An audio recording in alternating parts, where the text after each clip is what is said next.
गुरु भक्ति योग।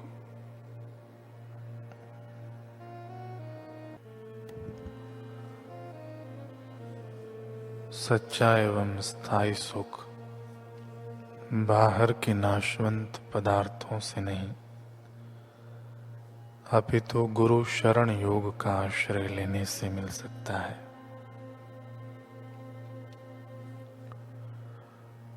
गुरु सेवा योग, गुरु शरण योग आदि गुरु भक्ति योग के समानार्थी शब्द हैं। वे सब एक ही हैं। गुरु भक्ति योग का अभ्यास माने गुरु के प्रति गहरा पवित्र प्रेम,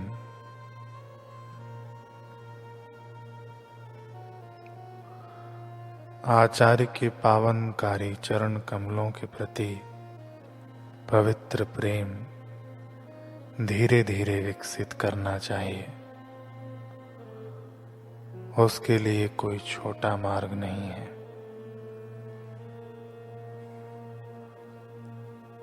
गुरु भक्ति योग सब विज्ञानों में श्रेष्ठ विज्ञान है।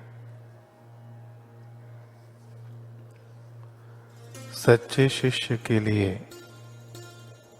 पावनकारी आचार्य के चरण कमल ध्यान का मुख्य विषय है।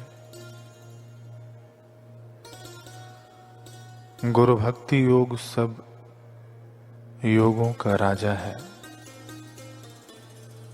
गुरु भक्ति के अभ्यास से जब मन की बिखरी हुई शक्ति की किरणें एकत्रित होती हैं, तब यह योग चमत्कार कर देता है।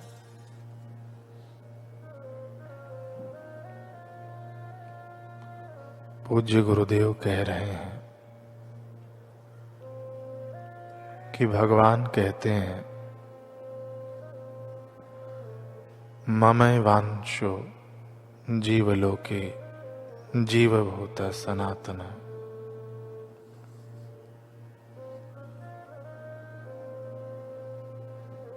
जीव में शिवत्व बीज रूप में निहित है। इस बीज को योग्य वातावरण मिलने पर यह अंकुरित हो जाता है और क्रमशः विशाल वृक्ष बन जाता है।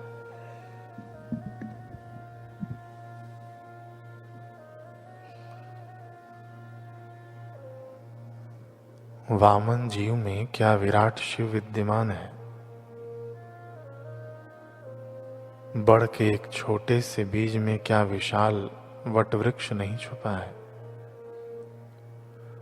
अभी तो बड़ का बीज फूंक मारने से उड़ जाएगा, चुल्लू भर पानी में बह जाएगा, परंतु इस बीज को सुयोग्य जमीन में बोकर खाद पानी देके रक्षा की जाए तो यह वट वृक्ष बन जाता है। फिर यह तूफानों के सामने भी अडिग रहता है, पथिकों पक्षियों का आश्रय स्थान बन जाता है। नए नए साधकों की स्थिति गर्भवती स्त्री की समान होती है। शिशु को जन्म देने वाली मां अपने उदरस्थ लाल को संभालने के लिए कैसा ध्यान रखती है। खान पान, आचार व्यवहार पर नियंत्रण रखती है कि कहीं उदरस्थ बीज को हानि न पहुंचे।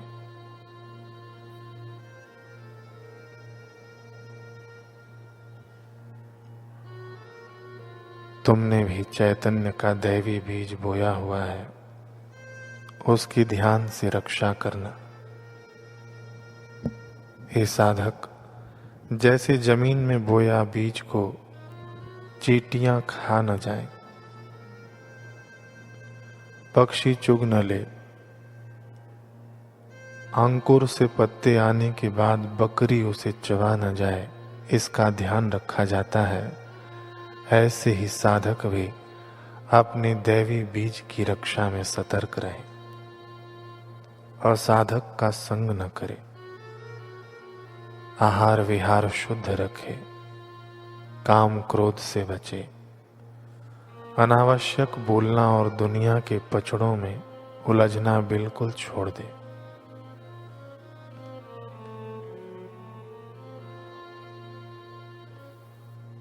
संयम के द्वार खोल दोगे, छलनी जैसे हो जाओगे तो यह अमृत टिकेगा नहीं। अभी उसका ख्याल नहीं आएगा, परंतु जब अवसर चूक जाओगे यह अमृत मिलना बंद हो जाएगा तथा पंछी के समान मुक्त स्वभाव वाले संत फकीर अपने देश चले जाएंगे। फिर पता चलेगा और तब पश्चाताप के पत्थर के सिवाय हाथ में कुछ नहीं आएगा। अतः हाथ में आए हुए वर्तमान को पहचानो, पूरा लाभ लो।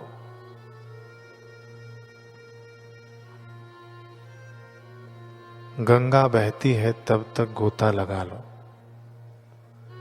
जिन्हें इस चीज की समझ है, कदर है, वो तो प्राप्तव्य प्राप्त कर लेंगे, बाकी के हाथ मलते ही रह जाएंगे।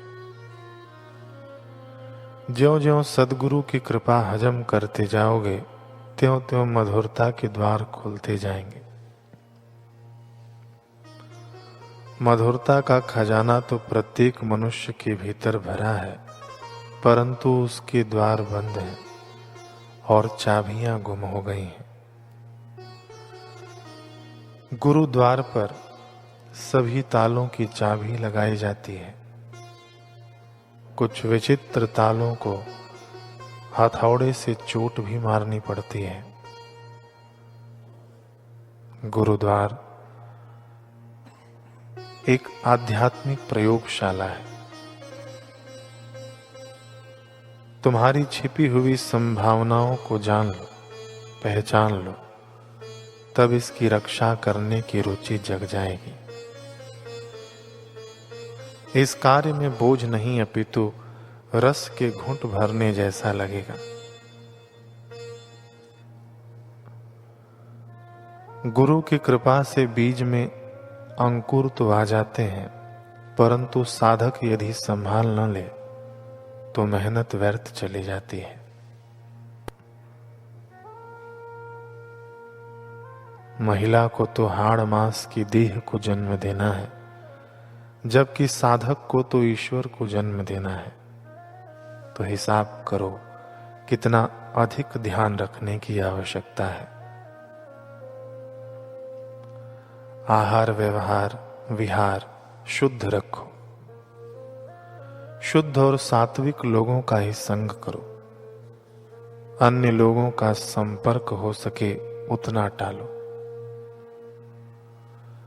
तुम्हारे से जो लोग आध्यात्मिकता में निम्न हैं, उनसे बचो। किसी से घृणा न करो, परंतु तुम्हारी साधना की रक्षा करो।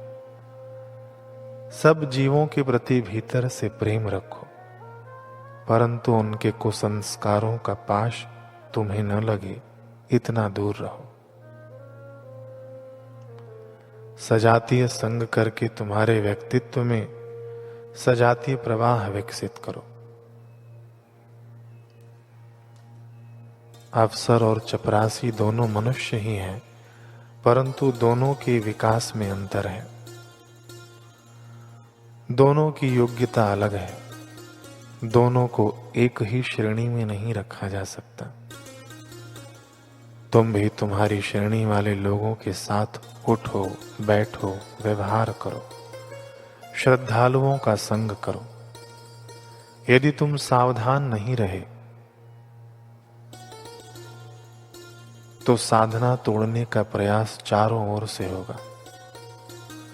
फिर ये दिया हवा के झोंके से बुझ जाएगा। निंदाखोर निंदा करेंगे, व्यवहार चतुर कर्तव्य का ढेर तुम्हारे आगे खड़ा कर देंगे। ये सब से बच जाओगे तो सद्गुरु की ओर से कसौटी की थपेड़ों से विचलित हो जाओगे। गुरु की फटकार सहन नहीं होगी। तब भी नापास हो जाओगे भाई। गुरु की सभी कसौटियों से सही सलामत बाहर निकलने वाले तो विरले ही होते हैं। शिल्पी के सभी प्रहार जो पत्थर सहता है, वही सुंदर मूर्ति रूप बनाता है।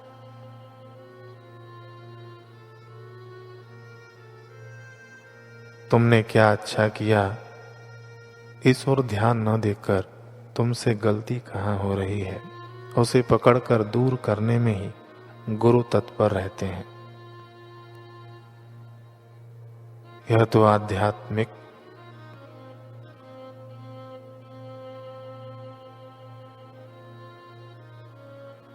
आध्यात्मिक का मार्ग है। गले कूचे आते रहेंगे, केवल महामार्ग ही नहीं आएगा।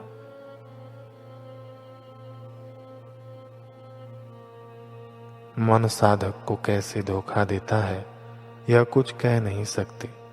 साधक तो समझता है कि शास्त्र और गुरु के उपदेश के अनुसार ही चलता हूं, परंतु वास्तव में कई बार तो मन ही सारा सूत्र संचालन करता रहता है। उपदेशों का अर्थघटन अपने अनुकूल करके मन साधक को उल्लू बनाता है, परंतु सद्गुरु समर्थ हैं। वे गली कूचों में भटकाने वाले मन को फटके लगाकर साधक को मार्ग बताते हैं।